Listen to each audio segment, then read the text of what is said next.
My turn, Yugi boy.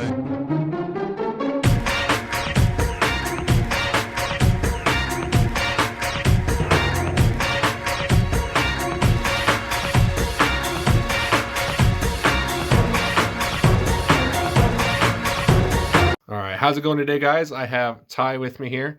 He was a top 8 duelist of our 26-man tournament Sunday in Cheyenne. We had some Colorado guys, Cheyenne locals, and our locals. Ty, what'd you play?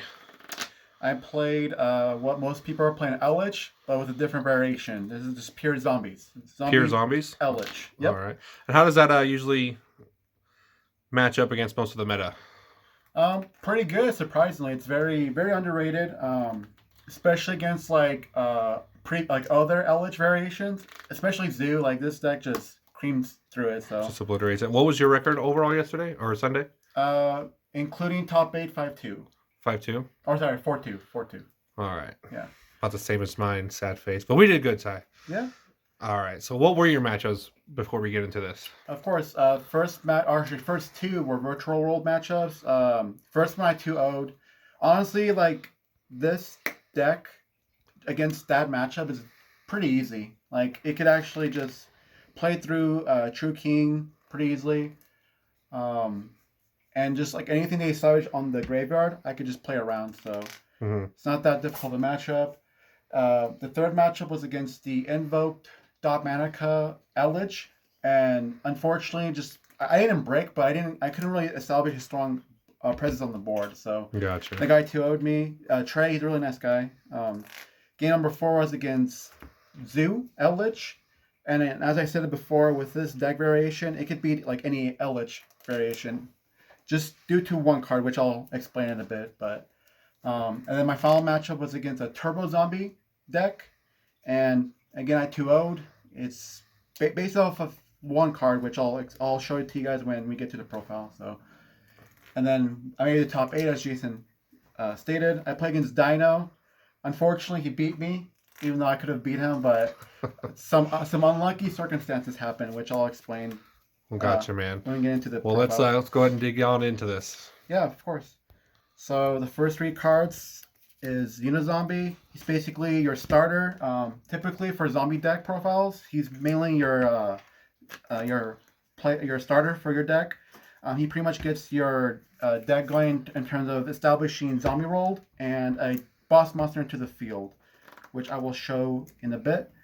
And also he's a tuner as well. So, and then Necrold Banshee. This is a card that Unizombie will send to the graveyard to activate zombie roll. Zombie roll is one of the key components to his deck and how it functions, which here it is right now. Just in case if you guys don't know, if this card is activated on the field, all monsters on the field and graveyard will become zombie, and it's pretty key to for a certain reason, which I'll show in a bit. One Bloom. Bloom again will be Unizombie can send it from your hand or deck to graveyard, and basically when this card is sent to the graveyard, he can banish himself for cost to either add a level 5 or higher zombie monster, or with zombie roll activated on the field, you can special summon it as well. And pretty interesting play you could do is you could banish him and add Golden Lord to your hand. Say if your opponent has like a problematic card, you can have Golden Lord in your hand, and with Golden Lord's effect, you can send a trap or a spell card from hand to graveyard, including himself, to target and send it. So it's a pretty good play. And let me just move these cards out of the way. Here's one of your boss monsters, and this is one of the main reasons why this deck demolishes all other Eldlich variations, because Doom King can pretty much negate Doom King, or not Doom King, sorry. He could pretty much negate Golden Lord's effect or banish himself as well. Basically, if you guys don't know what Doom King does, Baldrock, by the way, that's his full name. He could, when a zombie monster effect activates, he could chain to either negate or banish, and the banish is not target. So that's pretty spicy. Pretty nasty. Oh yeah. And then obviously the next boss monster is going to be Eldlich himself, Golden Lord. He is just the whole archetype just makes his deck so much better. And then I'll be showing you all the Golden Lord and Eldlich cards. So of course we'll start with the 3 Cursed Eldland. This card is honestly, if Konami's gonna hit a card for Eldlich, it's gonna be this one by far. In case you guys don't know, you pay 800 life points to search a Golden Land or Golden Lore card from deck to hand. So it's just a free search. 2 Black Awakenings. This card for this variation is so powerful because say if you have Golden Lord on the field and you activate this card, you can special summon any zombie monster from your deck to the field. So I could special summon Doom King if I wanted to, Necrold Banshee, Unizombie, or even Bloom. So it's pretty insane. And then the 1 White Destiny. This card actually came in clutch in 2 or 3 of my matchups because people are playing that Ice Dragon Prison, is that what it's called? That trap card that you target 1 card in the graveyard, special summon it, and you banish 2 cards. Basically, if say if you activate Golden Lord in your graveyard and they chain that trap card, the Ice Dragon Prison, to target it, you could pretty much chain this, special summon your Golden Lord, and that card will pretty much fizzle out since that target's already on the field. Oh, gotcha. Yeah. So, and I was able to do that 3 times, which was pretty crazy.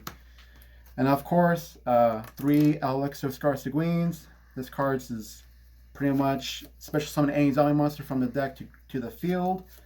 And again, if you guys don't know, the Elixirs cards have a banish effect in the graveyard that pretty much you banish for cost to set a Golden Land card. That's where the recursion happens. So, and then we'll go to the Golden Land cards. This is the first one, Conquistador. This pretty much just targets, or no, it doesn't target, but it destroys a card on the field, or it does target actually, but it destroys a card on the field, which is pretty good. And it says trap monster as well with 1800 defense. 2 Hawkero. It just banishes 1 card in either graveyard, which is pretty good in certain situations, especially in this meta, because there are some key components where decks require that card to be hit in the graveyard to activate your effect. So I know it's nasty against Orcus. Oh yeah, for sure. And then the last Golden Land trap monster is Guardian. No one really plays this one, which I don't really understand why, but this card is pretty much when you summon it with Golden Lord on the field, it modifies that monster's attack to 0 and does not target. So pretty much during damage calc, if you have this card set, you could just activate this card, set that monster's attack to 0, and it'll destroy itself. So not that many people know about that, but. And then last but not least, the last trap card is Golden Land Forever. This is pretty much a counter trap that counters any card, any activated card, monster effect, spell, or trap, as long as you have Golden Lord on the field. And it does require 1 zombie tribute. And that's pretty much it for the Golden Land and Eldlich cards. I'll be going to the generic cards now. This is my draw, Pot of Extravagance. Against the top 8, the Dino player, this card came in clutch except for that matchup because during my second game against them, he had 2,000 life points. I was able to OTK him because I had 2 Golden Lords on the field. I made them attack him directly, and I went to main phase 2. I was going to overlay him for Gustav Max. Unfortunately, this card banished both of them. Oh. So, yeah, very unfortunate. And then he came back and won both game 2 and 3, so it is what it is, though. The 1 Foolish Burial. This card is really good for this deck in general because I have a lot of cards that activate in the graveyard, so really good card.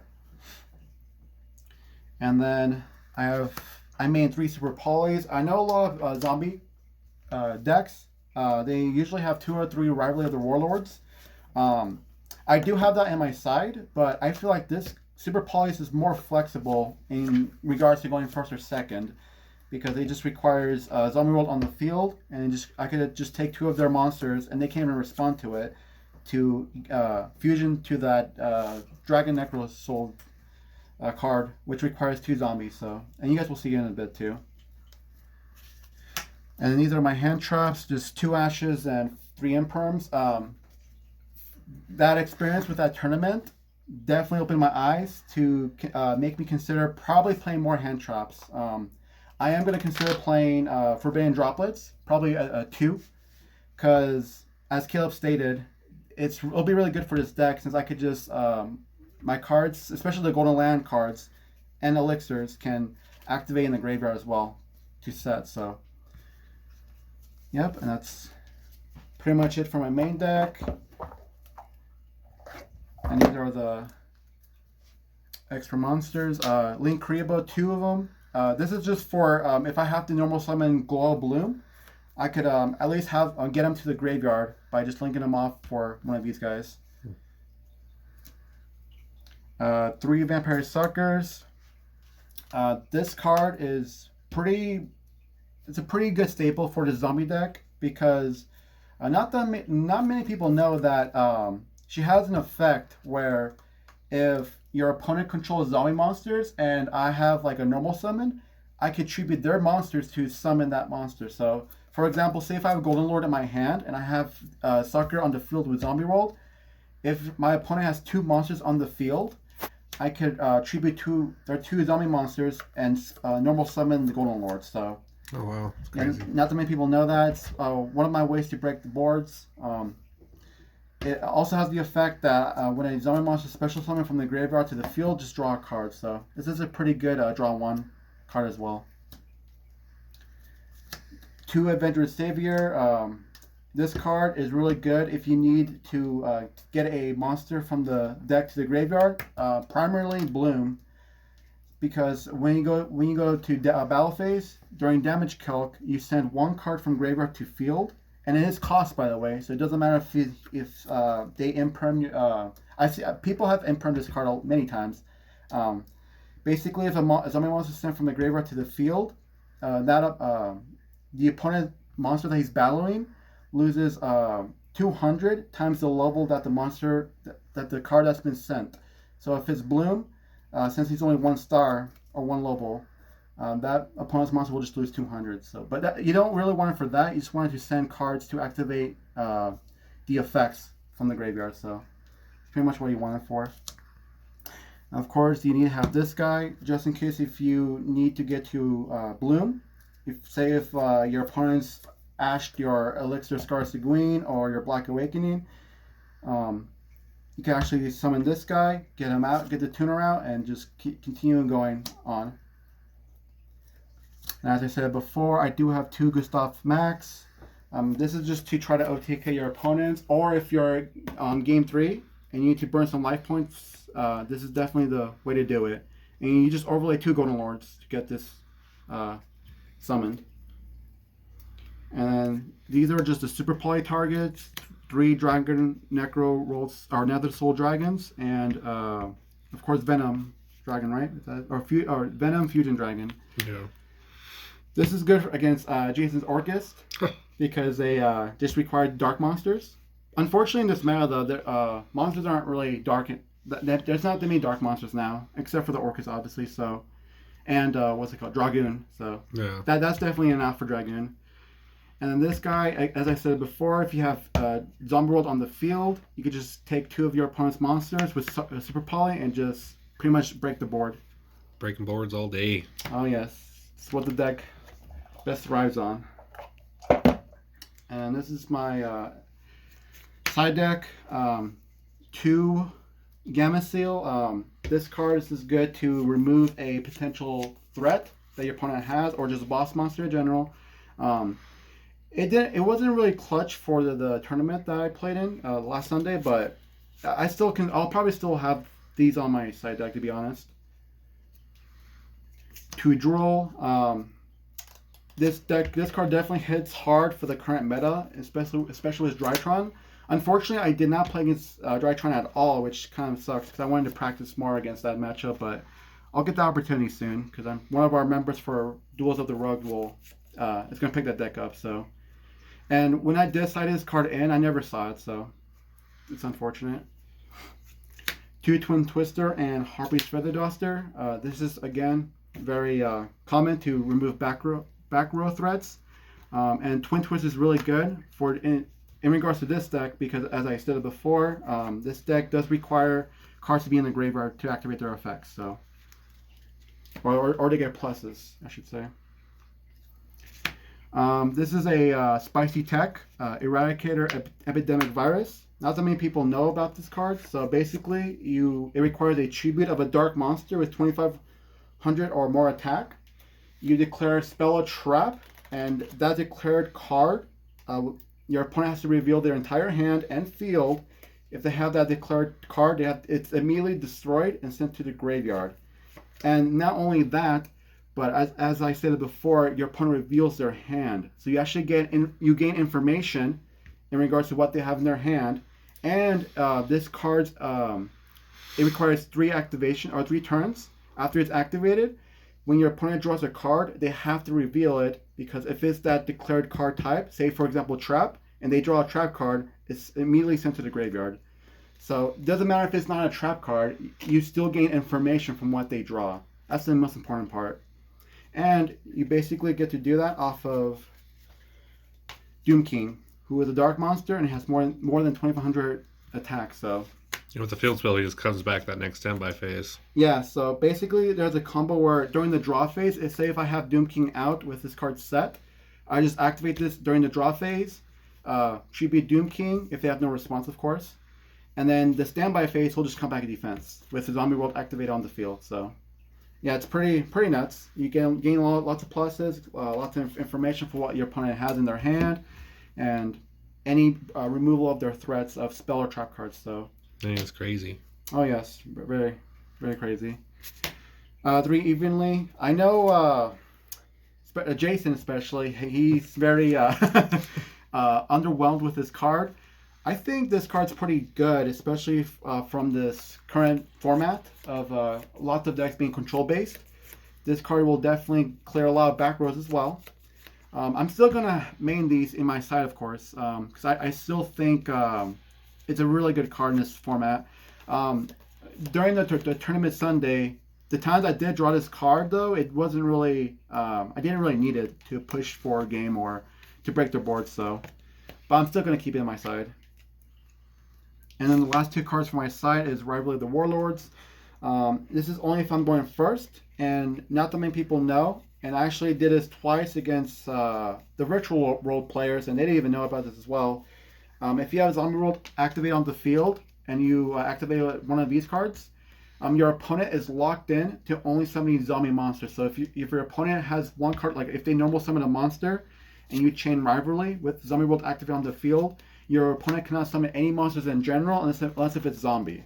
So it pretty much just locks them from summoning in general. And with Sucker, say if they pass and then it's your turn, as long as you have Sucker on the field, Sucker pretty much targets one of your opponent's cards in their graveyard to special summon defense position, and it will become zombie. So you pretty much lock them from summoning with that loop. So I was able to do that twice, and I'm sure they weren't happy about that. So, but yeah, that's pretty much it in regards to this deck. As I said before, in regards to that experience on Sunday with that tournament, I am going to definitely make some changes, and I'm sure Jason and I will definitely make a video in regards to our updated decks. So Yes, sir. But yeah, so we're going to be doing some test videos and making changes to our decks as we go, and we're getting ready for the Colorado Champions Series in Colorado Springs. I think we're at a 107-man tournament right now. Mm-hmm. But just stay tuned. Make sure you guys like and subscribe. This is Jason and Ty from Duels to the Rogue. Peace. see you guys.